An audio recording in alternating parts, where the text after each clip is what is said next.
Okay, so here we have this week's epic match of Starcraft. My name is Guybrush. I'm going to be casting some Starcraft games, maybe one really good game per week, and maybe the individual leagues when they come. So this was an epic match that was recommended to me. We have S2 here playing as Zerg. I don't know much about S2. He's currently ranked 37th as it says there. I haven't seen him that much because I usually don't watch a lot of Pro League. I usually watch a lot more of the individual leagues. Haven't really seen him that much. We'll see what he does as Zerg. Let's hope he does a massive rush strategy because that's what good Zerg players do. I play Zerg just because it's so fun to cheese people, building up an army really quick. So this is an epic game, so let's hope S2 does alright. And he's wearing the orange there, which I think is the least coolest of the pro gamer uniforms. Like, he does look a bit like a Japanese schoolgirl with the 3 lines that come across the top there.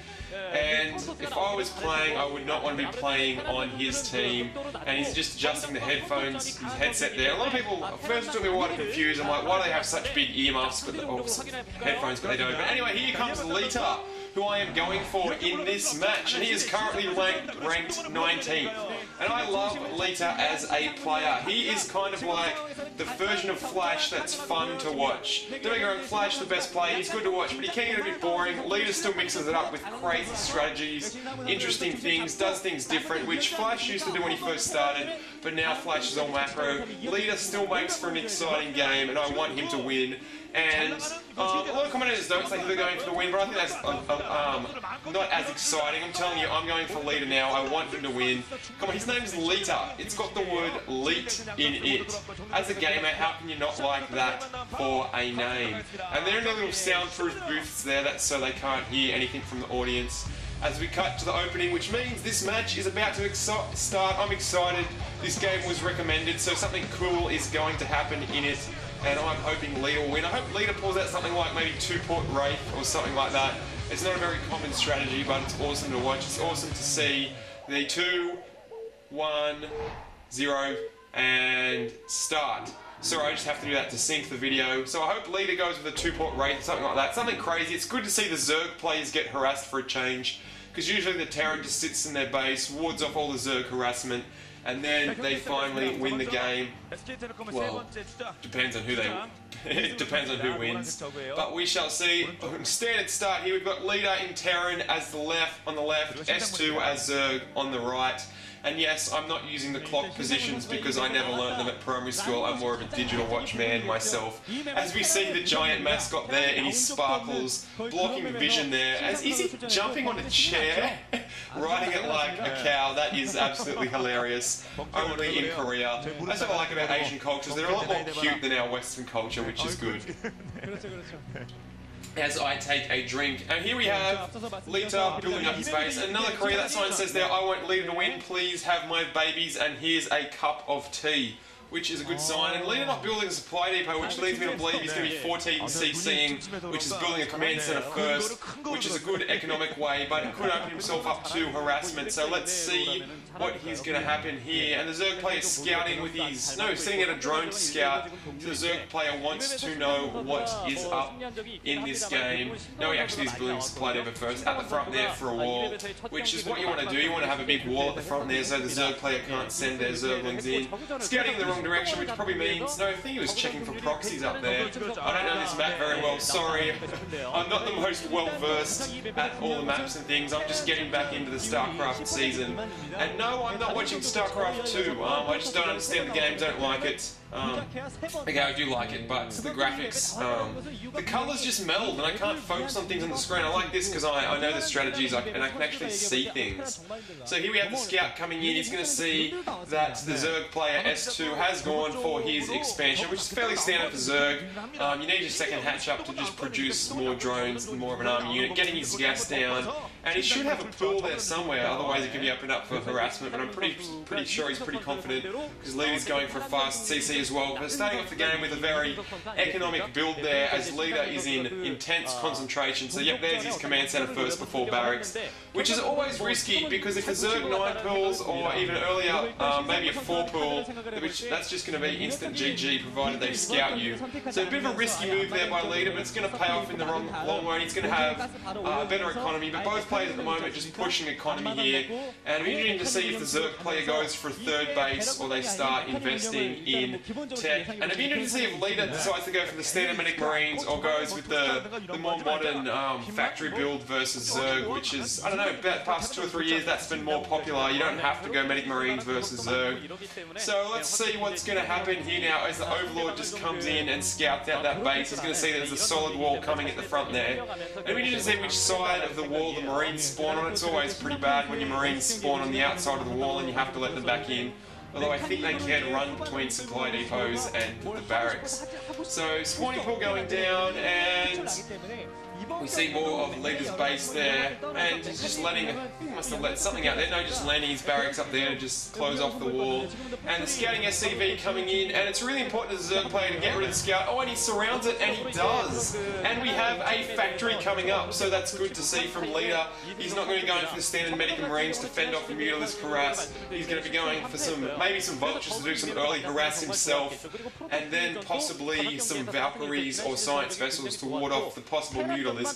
So getting his factory up there, he's mining more gas, so that probably means he's going to be going for more of a tech build, so maybe another factory. And it'll be an early lair here by the Zerg player, which usually in standard build the Zerg might get a third base, because as a Zerg player you want to out macro the Terran, you need more bases, but he's going for an early lair, which means he could go for 2H mutas, which is not that common anymore, but it could get the jump on Leta, considering he's not going to have many medic and marines out, or he could be going for like an early lurker rush, so that would be interesting, although he could. And we have yes, it is 2-port Wraith! Woo, we've got some exciting builds here, some craziness from the Zerg, some craziness from the Terran, and if he gets his 2-port Wraiths out, he can do some serious harassment to the Zerg's economy. So it's a bit of a risk though, because Wraiths, while they're good at harassment, they're not very good as an army because they are quite weak, but he's getting his engineering bay down, so he's going to have some turrets to defend his home base, so this looks up to be a very exciting game here. And yes, it is a Hydra Den, so you could see a Hydra Rush, but I'm pretty sure with the combined with the lair, it's going to be lurkers, as we have one vulture coming out on the map here. And so take another break because I really need it because I'm talking way too fast. And he's going to see the lair at the front there, and he's going to see the Hydralisk, so he knows that something's up. He's going to suspect probably lurkers. So we're not going to suspect any Mutalisks are coming. And Leta getting down his the thing that lets you research cloak, I can't remember what it's called, and look at that vulture there just hiding in the back, gonna get picked off. And this could be crazy because both lurkers and wraiths require detection, and as he pushes the front wall there, getting his bunkers up at the front, which is what you need to do behind the wall there to stop the lurkers, because lurkers are terrible at killing buildings there. Yeah, getting his turret up at the front there, so Leta's gonna be safe behind his wall there. And the question is, he does have detection. The Zerg player does have detection in the form of Overlords, but he probably hasn't got Overlord speed. Oh, and I think we're going to see, yes, it's probably going to be an Overlord drop. He's going to go for a slow Overlord drop in the base here. I think that's why that Overlord is there, and he's lurking the... If this happens, this is going to be awesome. Will he have some Wraiths out in time to kill that drop? And does Leta suspect this is coming? I don't know, and I've never seen a more exciting, slow Overlord in my life. And the Wraiths are just about to pop, and look at this, there's two lurkers coming in, there's the Wraith, does he see it? That's why they've switched into first person, and he's attacking the front as well, getting his comset down, taking the front to act as a distraction. We've got the SCVs there being idle, tank on the ridge there, so the tank might help defend one tank, and the lurkers are in the base. His Wraith didn't see it, and he's going to plant right down there. There's no turrets there, he doesn't have scan up in time.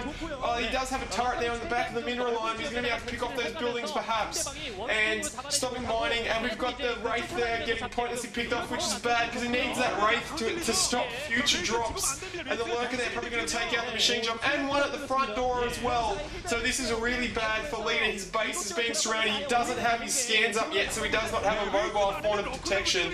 Not as many SCVs going down as I like, but his base is under threat from all sides. As we see some more slow overlords coming down there. As I take another drink, and if he gets his gas down there, that's going to be huge because it's going to stop his ability to produce Wraith, produce tech. He does have siege mode, so if he can see those tanks, he will be able to kill them as he gets rid of the one at the front there, and he should have scans up by now. If I was a Zerg player, I would be trying to take out his scanning capabilities, as we have the coach there looking worried. This looks pretty crap, and that's a cool uniform. I like that one. I'm not sure who that player is. As we've got some more Overlords coming up for a drop now. They've got Overlord speed here, but can the Wraith Force stop this drop? That's going to be the weakest part. He's going to go for another drop. He's researching Cloak. Here come the Where are the Wraith? Where are the Wraith to stop this? Get the Overlords now. What are you doing? They're just gutting the mineral line. You need to stop this drop. What are you doing? They're not even going. Oh! Get the Wraith to attack as the drop comes in. And yes, he's going to attack in front of the turrets there, but a lot of Hydralisks and Zerglings going in there, not as many Lurkers. A Lurker behind the mineral line, which is good to attack the economy. 2 Lurkers behind the mineral line there. Going to be taking out a lot of SCVs. He's forced to stop mining from that base there, and Leta is under a lot of pressure here. Starports could go down, his academy could go down here. Although he stopped mining, but he does have some tanks to clean that up, provided he has enough scan as his Wraith Force comes in to help out here. And the tanks, oh, it looks like the tanks go down as well. He cloaks, but the Overlords protect, and he does have a few Marines there that probably come out of the bunkers there, which is bad because his front door is a bit more open, and the Marines not doing very well against the Lurkers there. There's 1 turret there and 1 cloaked Wraith, and I don't think they can quite clean that up. But as a tank pops right at the time, it's going to have to hide there. And and another drop coming in there. So this is looking really bad for Leta. And again, his Wraiths are not defending. His Wraiths need to pick up those Overlords. And Lurkers at the back there destroying the tech. And he's going to lose his comsat station as well. So it's only down to 1 scanner. So he's going to have trouble seeing those Lurkers. And he's attacking that CC, and it probably will go down. And he's got 1 tank, a few Wraiths, and a few Marines to defend. He's still on 2 bases though, so his economy is not the best. He's committing everything he's got to the military. As the Wraiths coming to attack, the tank goes down, Marines there at the front, and Lurker moves them into position here. They need to take down that machine shop so we can't produce tanks. Another tank coming in here, and it's going to get a few shots off, and we've got some more Wraiths being produced there. He needs to go and take off those Overlords, but he has to defend his holdings. If he loses his production buildings, he is gone there, and the tank goes down again, but only 1 Lurker there this time, so Leta almost cleaning this up, but he hasn't been able to prevent future drops there, down to 1 base. So the Zerg probably does have an economic lead, even though he's not deciding to expand. And the Overlord's still at the front there, it's still ready to drop. And I don't know why these Wraiths have not gone for them. And he's about to lose his academy. His building's on fire. And I don't know why that's not attacking the machine shop. I would attack the machine shop, but I guess there's too many things to focus on. Getting up a creep colony himself there in case the Wraith come in, and expanding. So S2 thinking he's done enough damage here to expand himself and possibly reinforce his lead. As finally the Wraiths go on an exploratory mission, and they're going to be able to pick off some Overlords, because that look like, oh no, he dropped some Hydras out, so that attack is safe here. And I think S2 with a considerable lead in this match, and stopping him from mining, as we have another drop with more units coming in. So his front door was completely useless as the command center's there. But he's got 2 tanks now, and it looks like the academy, he's repairing it with an SCV, which is quite hilarious. Academy goes down there, so he's going to have to rebuild that if he wants to rebuild his second scanner. But 4 Wraiths now coming in, so that's a decent